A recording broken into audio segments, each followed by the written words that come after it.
Olá, concursando de todo o Brasil. Hoje vamos pegar o tema análise das bancas examinadoras. Costumo dizer que esse estudo de banca focado e direcionado é o que vai fazer toda a diferença no dia do seu concurso público. Aí você pode perguntar, o que é análise de banca?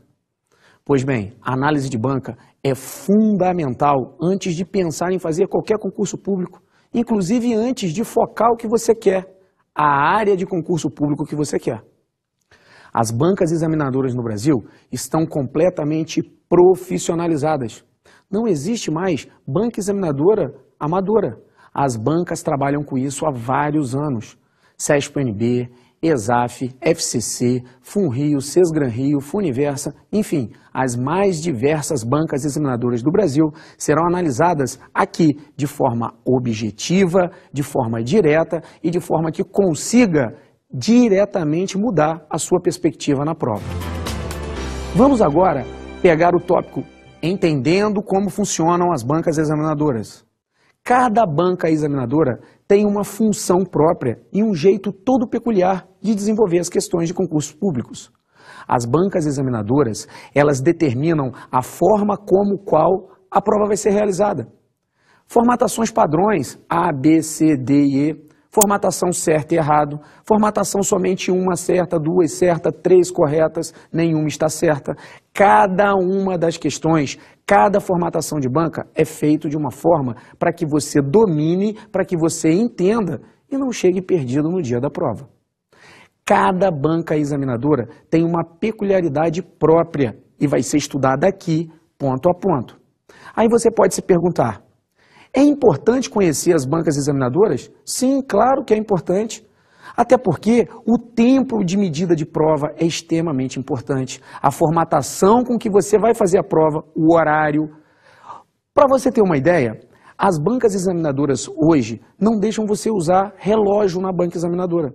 Você tem que acompanhar o tempo por um quadro que é colocado, afixado à sua frente. Os horários vão ser reduzidos. Você tem 4 horas de prova, você tem 3 horas, 2 horas, 1 hora de prova. A banca examinadora determina como você vai se portar na hora da prova. Então é isso que a gente vai ver aqui.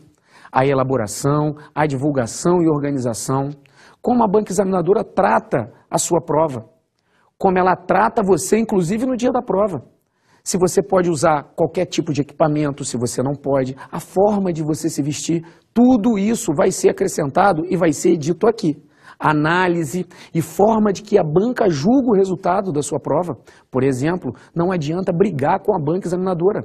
Quando você vai estudar questões de direito, por exemplo, existem 2, 3 vertentes. Existe, por exemplo, correntes doutrinárias do direito. Não adianta brigar com a sua banca examinadora, que por mais que ela julgue um recurso seu, que você não conseguiu a questão, não adianta tentar entrar na justiça, porque, por exemplo, já foi decidido que os tribunais superiores não são banca examinadora de concurso público.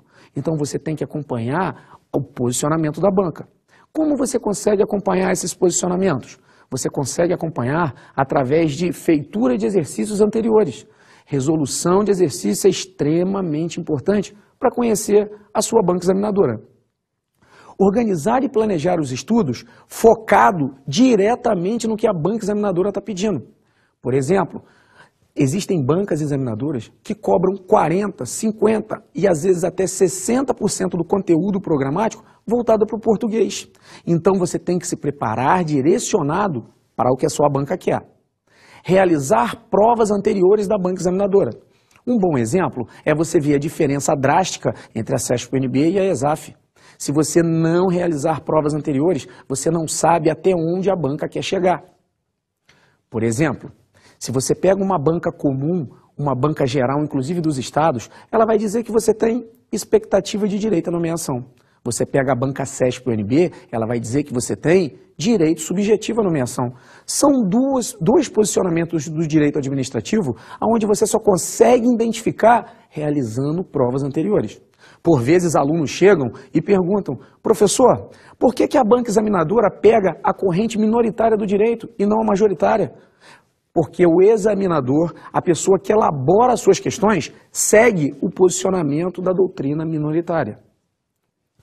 Por isso é fundamental conhecer o posicionamento da banca. E a gente só vai conseguir conhecer através de questões anteriores. Questões de concursos comentadas por professores são extremamente importantes, porque você vai conhecer e dizer aonde a banca quer seguir. Para isso, vamos pegar o perfil das bancas, ou seja, como as bancas cobram as questões no concurso e entender como a gente tem que fazer para poder se dar bem na prova. Pois bem, o primeiro perfil de banca examinada é a banca examinadora mais famosa do Brasil. É a banca examinadora que tem a maior carga de concurso público no Brasil. É o Centro de Seleção de Promoção de Eventos da Universidade de Brasília, ou simplesmente CESP-UNB. A CESP-UNB é uma banca muito famosa, é uma banca que ela está no mercado há muito tempo. Ela pega concursos como Polícia Federal, Polícia Rodoviária Federal, alguns concursos estaduais e vários concursos a níveis federais, de autarquias, fundações, Sociedade de Economia Mistas, empresas públicas, Caixa Econômica Federal, Banco do Brasil, várias bancas examinadoras ou vários concursos são direcionados a essa banca. Pois bem, não podemos estudar para o concurso em si. Por exemplo, podemos ter um concurso da Caixa Econômica Federal sendo gerido pela FCC. Logo após, teremos o mesmo concurso da Caixa Econômica Federal gerido pela CESP-UNB. Então, de um concurso para o outro, muda muito o posicionamento. Por isso que eu costumo dizer aos meus alunos, não estudamos para concurso direcionado. Alunos chegam para mim e dizem, Evandro, eu quero estudar para o MPU. Eu falo para você, meu filho, você vai estudar para o conteúdo programático do MPU, mas voltado para a banca examinadora. Qual que é a sua banca examinadora? Ah, professor, a minha banca é a CESP-UNB. Pois bem, estudaremos então o posicionamento da CESP-UNB. Pois bem, a CESP-UNB tem como formatação tradicional a forma certo e errado. Aquele concursando que não está muito preparado, ele se apavora com esse tipo de questão. Ele fala, professor, a prova é certo ou errado. Se eu errar a questão, eu anulo uma certa. Sim, correto. A cada uma questão que você erra, você é apenado e perde um ponto. Só que esse tipo de formatação de questão é a melhor para o concursando que está altamente preparado. Porque a formatação tradicional da CESP-UNB, ela traz uma assertativa ou uma negativa. E você tem que dizer se está certo ou está errado. Por exemplo, ela vem dizendo, é correto afirmar que A não é B. Certo ou errado? Certo, a questão está certa, você ganhou o ponto. E se você errar essa questão, você, além de perder esse ponto, anula-se uma outra questão que você acertou. Então essa é a formatação padrão da CESP-UNB. Nada impede que, por exemplo, a CESP-UNB traga a questão A, B, C, D e E. Também ela traz essa formatação, mas a formatação certo e errado é a formatação tradicional da banca CESP-UNB. Essa banca ela tem uma peculiaridade muito legal e o concursando atento consegue resolver as questões. As questões geralmente são extensas e o concursando tem que colocar na cabeça que ele tem que procurar o erro da questão. É procurando o erro da questão que você vai acertar. Porque a banca traz 99, 95, 90% do texto todo correto. E é num detalhe, é numa vírgula, é numa oração subordinada que ele traz o erro da questão. E é lá que você vai fazer toda a diferença. Pegue a sua prova, leia toda a questão e fique a cada minuto procurando o erro dela. Porque é procurando o erro da questão que você vai sair na frente. A CESP-UNB, ela tem uma teoria muito legal. Teoria desenvolvida por estudiosos, chamada Teoria da Medida do Possível. O que é a Teoria da Medida do Possível? Vamos pegar como exemplo a prova de 2004 da Polícia Federal e a prova de 2009 da Polícia Federal. A diferença de nota de corte foi gigantesca. Em 2004, a nota de corte girou entre 51 e 52 pontos. Na nota de corte de 2009, girou entre 76 e 78. A nota de corte foi muito elevada de 2004 para 2009. Alguns concursandos me perguntam, Evandro, o porquê que foi tão elevado assim a nota do corte? Porque a nota de corte de um concurso para o outro, ela se eleva pelo índice de preparação do concursando. Em 2004, a própria internet não era tão forte como é hoje. Hoje você tem o rol e você tem a expectativa de poder se preparar aqui com a gente. Você se prepara em casa de uma forma objetiva, de uma forma direta e de uma forma que realmente vai fazer você passar no concurso. Então a internet foi ponto fundamental para o aumento da nota de corte. Hoje, pessoas que estão no norte do país, no nordeste, enfim, em todo o território nacional, podem se preparar aqui com os melhores professores do Brasil. E isso fez a nota de corte crescer. Então, o índice de profissionalismo das pessoas que estão estudando para concurso está muito alto. Aí, à medida do possível, diz o seguinte, que se você tem, por exemplo, 120 questões da CESP-UNB, e a nota de corte, teoricamente, girou em torno de 76, é impossível, concursando, que você faça somente 80 questões, deixe 40 em branco e consiga aprovação no concurso. Porque a medida do possível vai dizer que você vai ter que errar de 10% a 20%, 15% se você for muito bem preparado numa prova. Então eu aconselho você, prova da CESP-UNB, no máximo que você pode deixar de questões em branco, na medida do possível, é 10% das questões. Aí, Evandro, quer dizer que eu estou fazendo um concurso com 120 questões. Eu vou ter que fazer o quê? Eu vou ter que deixar no máximo 12 questões em branco? Isso. Se você deixar mais do que 12 questões, teoricamente você já está eliminado. Imagine que você é um concursando altamente gabaritado e faça 90 questões no concurso da Polícia Federal de 2009. 90 questões você elaborou. Dessas 90, teoricamente você consegue errar umas 15, que já está de ótimo tamanho. Se você errar 15 questões, você vai multiplicar essa 15 por 2, porque a cada uma que você erra vai anular uma certa. Então, de 90 questões, você perde 30. Você baixa para 60 questões. 60 questões, literalmente, você não chega nem na foto na classificação de concurso da Polícia Federal. E isso vale tanto para o concurso do MPU, quanto para o concurso dos tribunais, tanto para o concurso de vários outros segmentos, como Polícia Rodoviária Federal, Departamento Penitenciário Federal. Então, esses tipos de concurso requer que você tenha uma nota de corte alta. Para isso, você tem que se preparar, conhecer o posicionamento da banca e não deixar mais que 10% das questões em branco. Alguns alunos me perguntam o seguinte, professor, como eu faço para chutar em questões de concurso? Tem possibilidade de chutar? Bem, a regra é que não adianta chutar em concurso, porque o próprio professor de matemática vai dizer para você que a probabilidade de você passar um concurso chutando é quase nula. É melhor você jogar na Loteria Federal. Agora, se você conseguir chutar com consciência, ou seja, como chutar nas questões da banca CESP-UNB, isso é chute consciente. Aí você em casa vai perguntar para mim, chute consciente, Evandro? Você está ficando louco? Não, concursando, não estou ficando louco. Imagina só, historicamente, e isso você pode pegar, você mesmo aí que está em casa, vai lá no site da CESP-UNB, coloca CESP-UNB no Google, vai aparecer o site, você clica, vai no site, concursos, vai em concursos da banca CESP-UNB e baixa os concursos anteriores, baixa os editais de concursos, as provas de concurso e baixe também os gabaritos. Você vai ver que desde 93 é histórico, a formatação padrão da CESP-UNB, essa certo ou errado, ela costuma balizar 50% de questões certas, 50% de questões erradas. Ela pode sim variar, 55, 45, ela pode variar em 53% e o restante em errada, mas a prova sempre está balizada, metade certa, metade errada. Imagine que você fez um concurso da Polícia Federal e que das 120 questões, você fez 100 questões. Das 100 questões, você encontrou ali 70 questões erradas e o restante de questões certas. O que você faz? Para equilibrar essa prova, você chuta o restante em certa, porque você vai conseguir mais ou menos equilibrar entre errada e certa. Aí você pergunta para mim, Evandro, eu não vou chutar. Filho, se você fez 70 questões certas, ou 70 questões erradas, e 30 questões certas, e se você chutar o restante e não bater o que eu estou te falando, de qualquer forma você já perdeu a prova, porque você lançou as questões erradas.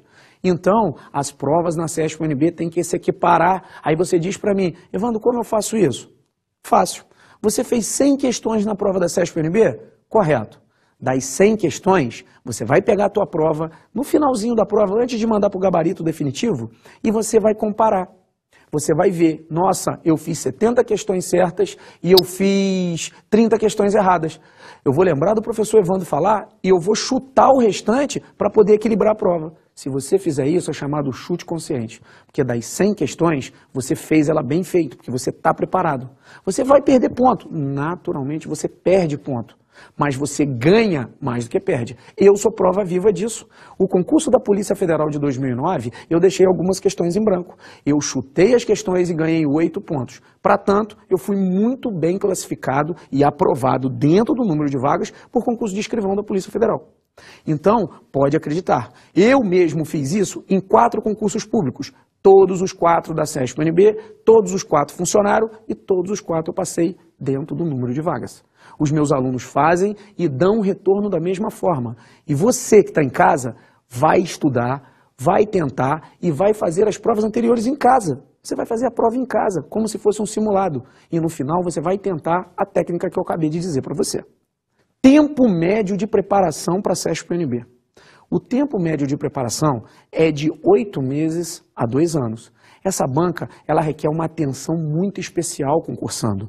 Se você for fazer concursos de nível intermediário, de médio a difícil, que eu posso classificar para você como sendo os de polícia, os de tribunais, analistas e técnicos, você tem um prazo médio entre 8 meses e 2 anos de muita preparação. 4 horas por dia de horas reais de estudo.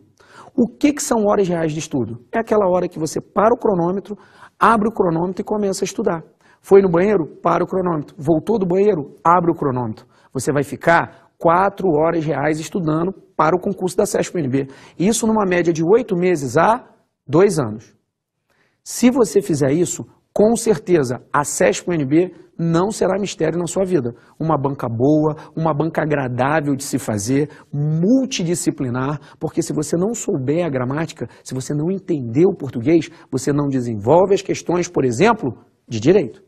Então, fica aí a dica. Questão da CESP-UNB, questão tradicional, questão que pega o certo e o errado, balize a questão para poder medir a quantidade de certo e errado e o tempo médio de preparação se equivale de 8 meses a 2 anos.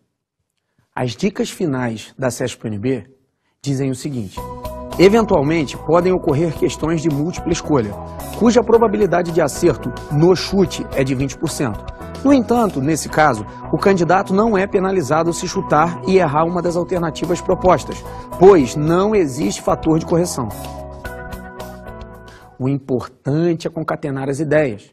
Mais do que memorização, o importante é capacidade de interpretação, entendimento interdisciplinar.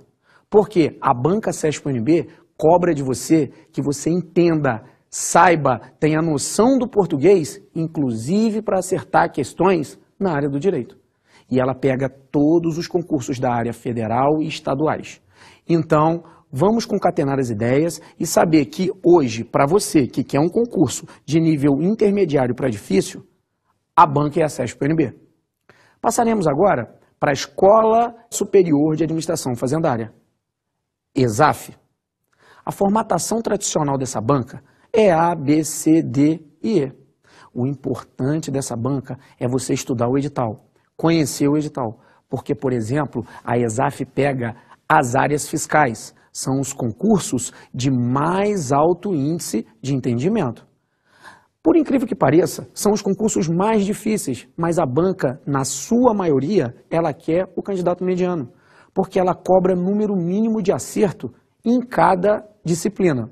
Por exemplo, se você for fazer auditor da Receita Federal, eu não minto para você, meu aluno, a sua vida vai ser árdua, porque você tem que ficar entre 3 e 5 anos se dedicando uma média entre 6 e 8 horas por dia, estudando direcionado para esse tipo de concurso. O bom é que você tem o nosso apoio, o apoio da internet, você tem um apoio mais direcionado para você. Mas o tempo médio de preparação não muda. Entre 3 anos e 5 anos de boa preparação, de 6 a 8 horas por dia, você vai conseguir concatenar as ideias e vai conseguir realizar a prova a contento. As questões, igual eu disse, são A, B, C, D e E, questão de múltipla escolha. Mas ali mora o perigo, porque as questões da ESAF são muito parecidas. São questões que trazem questões de uma forma onde o erro é mínimo, e as exatas são quase totalidade na prova. A prova de português da ESAF, eu costumo dizer, é terrível. cobra orações subordinadas substantivas, orações subordinadas adjetivas, cobram os mais diversos índices de entendimento de um português aguçado, de um português bonito, de um português culto. A língua portuguesa é decisiva também nas questões da ESAF, sendo que a parte específica da ESAF, no que tange às exatas, também é um grau de dificuldade muito alto. Ela trabalha, na sua maioria, com os concursos do Ministério da Fazenda, ou seja, auditor da Receita Federal, analista da Receita Federal e tantos outros concursos. Pega também alguns tribunais, ou seja, ela pega concursos também federais e concursos estaduais. Posso afirmar para você, é a banca mais difícil para concursos públicos do Brasil. Diretamente é uma banca com um índice de dificuldade bem superior da CESP-UNB. Passaremos agora para a Fundação Carlos Chagas, FCC. A FCC ela tem uma formatação padrão também, A, B, C, D e E. A estrutura das questões são muito bem montadas, são questões extensas, são questões que o concursando às vezes se perde. Eu costumo dizer para o meu aluno aqui na NET, não faça a primeira e a segunda questões na FCC. Pegue a primeira e segunda questão da FCC e pule. A sua carga de responsabilidade vai diminuir bastante, porque as primeiras questões são gigantescas. Existem questões da FCC que a primeira página dela, meia página, ocupa uma questão. Então pule aquelas questões e vá para as questões mais fáceis. O nível das questões não são tão difíceis como são as questões da ESAF, por exemplo, mas são questões também muito bem elaboradas e cansativas. O tempo médio de preparação é parecido com a banca CESP-UNB. Entre 8 meses e 2 anos de preparação, você consegue passar por um bom concurso. Por exemplo, um concurso do Tribunal Regional do Trabalho, um concurso do Tribunal Regional Eleitoral e outros tipos de concursos de tribunais. As questões são de múltipla escolha, são mais fáceis ou do mesmo nível da CESP-UNB. E são muito mais fáceis do que questões da ESAF, por exemplo. Vamos passar agora para a análise da próxima banca examinadora, Fundação Getúlio Vargas, ou FGV. A formatação dessa banca também é uma formatação tradicional, A, B, C, D e E. A estrutura das questões também são muito bem elaboradas. A FGV costuma cobrar questões parecidas com as questões da FCC. São questões que, por vezes, traçam texto de lei e, por vezes, traçam correntes doutrinárias, nunca com muito termo robustado, geralmente com termos simples, onde o aluno tem contato direto. As questões do concurso para a Ordem dos Advogados do Brasil veio com nível de acerto de questões muito alto. A FGV veio com nível de questões muito acima do que os concursandos, por exemplo, esperavam. O índice de dificuldade foi enorme. O tempo médio de preparação para concurso público da FGV costuma ser, em média, também de 8 meses a 2 anos. As bancas CESP-UNB, FCC e FGV são bancas parecidas nesses quesitos, que são bancas com questões complexas, bem elaboradas e longas.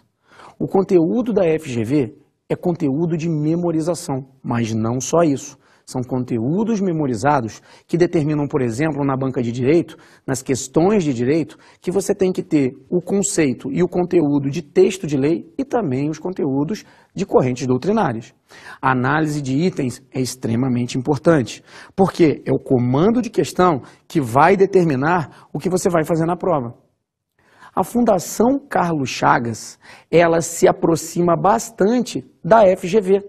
A Sesgran-Rio também, ela tem muito parecido com a FGV. Por que essas bancas são parecidas? Porque elas têm a mesma formatação.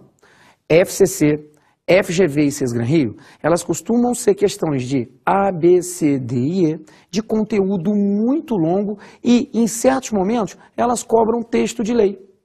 Texto de lei anexado a alguma coisa de corrente doutrinária. Não pega muito forte como, por exemplo, a CESP-UNB em correntes do STF e do STJ.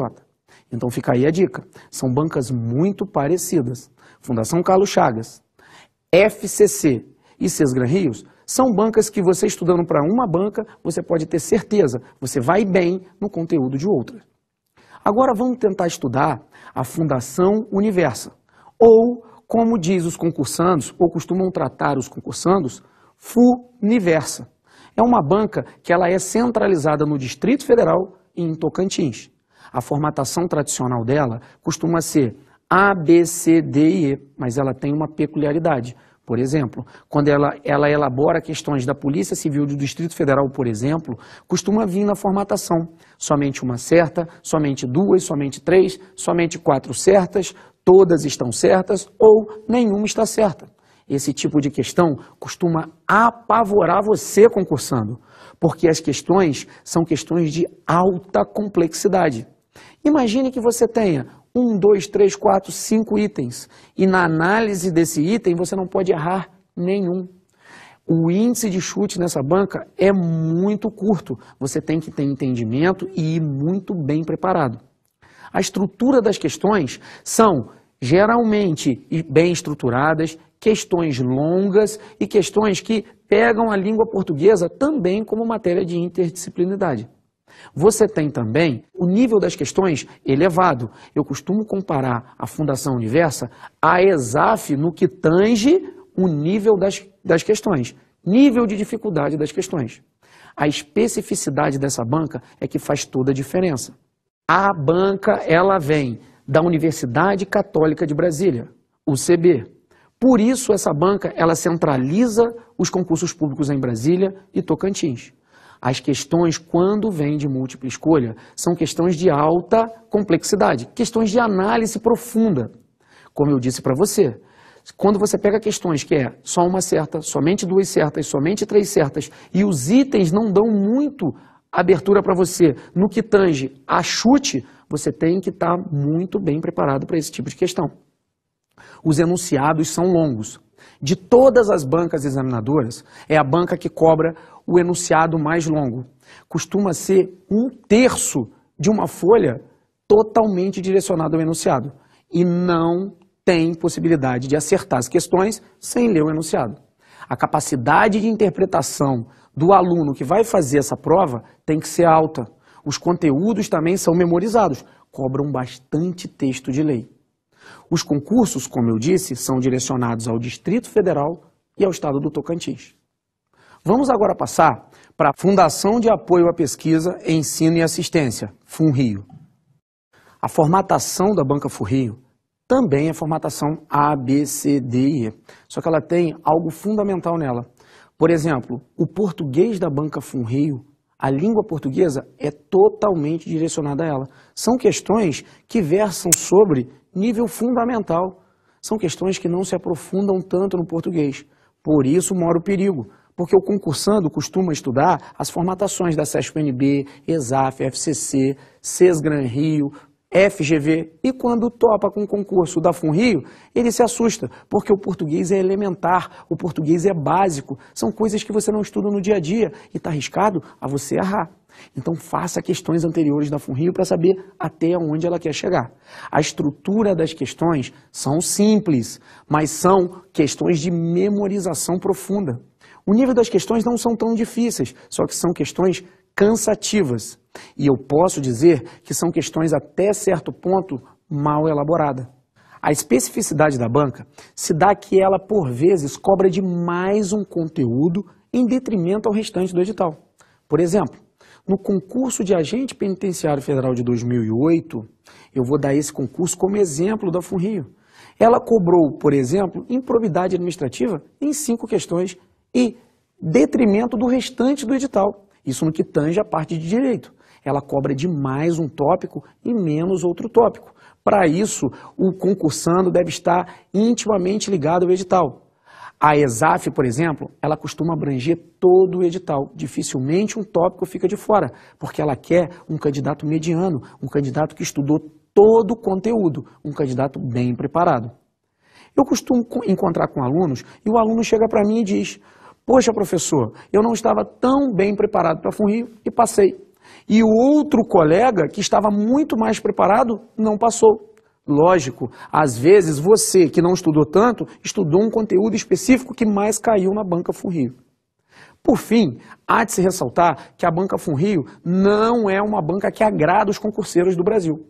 Você que é concurseiro, que trabalha com isso, você que é concursando, que está estudando para concurso público, você que já está há bastante tempo nessa vida, você não gosta da FUNRIO.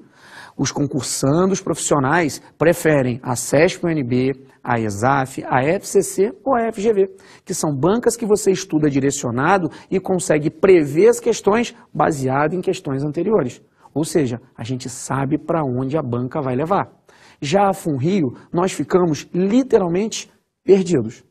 O que eu posso dizer para vocês é que ela é uma banca que você tem que ter boa memória. Os conteúdos são extremamente decorativos. Os enunciados são complexos e ela também pega concursos da área federal e da área estadual. Essa análise de todas as bancas examinadoras feitas até agora, logicamente deixou algumas bancas estaduais, municipais ou de menos expressão de fora. Porque o importante é você saber as principais bancas examinadoras do Brasil. Eu digo para você, se você estiver estudando direcionado para a CESP-UNB, para a FCC, para a FGV e para a ESAF, você vai estar englobando 90% das questões de concurso que são direcionadas no Brasil. E se você se atentar às dicas de concurso, você pegar as provas anteriores, resolução de questão é a chave fundamental. Resolva as questões das bancas anteriores. Se você chegar e falar, eu vou fazer um concurso para a Polícia Federal, CESP-UNB, ou eu vou fazer um concurso para auditor da Receita Federal, ESAF, o início do seu estudo deve ser baseado em que você deve pegar os últimos anos das provas examinadoras. Você pode pegar os últimos 5, os últimos 10 anos das principais provas. Pegue 2, 3, 4, 5 provas que foram elaboradas por ano. Sente no seu cantinho do pensamento e elabore essas questões. Ali é o ponto fundamental para você ver e entender como funcionam as bancas examinadoras. Por fim, você vai ver colegas, você vai ver concursandos, você vai ver pessoas que estudam com você passando nos concursos. E há algo fundamental, você vai ver que o mesmo concursando passa em 3, 4 concursos da banca CESP-UNB. E esse mesmo fez vários concursos para a ESAF e não conseguiu nenhuma aprovação. Por outro lado, você vê concursandos que estudam para auditor da Receita, para analista da Receita, e não conseguem se destacar em concurso, por exemplo, da Polícia Federal. Por isso a análise de banca é importantíssimo. Você não estuda para o concurso, você estuda para a banca. Se o concurso da Polícia Federal desse ano vier na CESP-UNB, bem, você vai estudar voltado para a banca. Só que se porventura houver uma mudança de banca e você estiver estudando há 1 ano, você tem que mudar totalmente o seu estudo. Então, a análise de banca é fundamental. Não trate esse quesito como mera passagem de tempo. Trate esse quesito de análise de banca como realmente tática para você passar no concurso público. Um abraço, bons estudos e estamos aqui para apoiar você, concurseiro, na sua aprovação.